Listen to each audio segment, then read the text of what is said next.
Yes, big shoutout Jacob's Gotohan sa Baliwag Terminal, Tigpalas, San Miguel, Bulacan. Tikman nyo na po ang pinagmamalaki po nilang mga goto at Slam Dunk.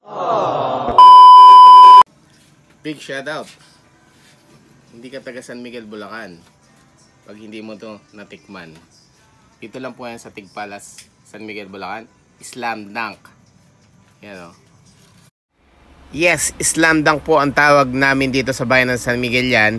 Yan po yung pandesal na dinidip po namin sa caldereta sauce. Nagawa po ng Jacob's Gotohan sa Tigpalas, na kung saan ay matatagpuan nyo po doon sa may Baliwag Terminal dati.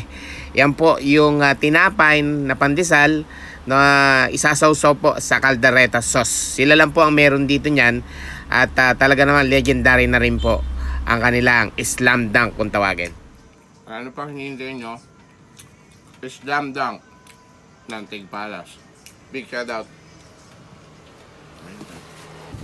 At syempre, kasabay ng mainit na lugaw po nila na goto, na mas mainit pa si relasyon ng magjowa. Ayan po ang kanilang special goto na talaga mababalik-balikan nyo sa sarap. Dahil sa sobrang init, ayan po, at may available pa po. Big shoutout Dodoy ko to and Kuya Obet. At syempre si Idol Sayang Dabo, no? Meron po silang available na arroz caldo, lumpia, at saka po yung kanilang tokwat baboy po dyan. Big shoutout!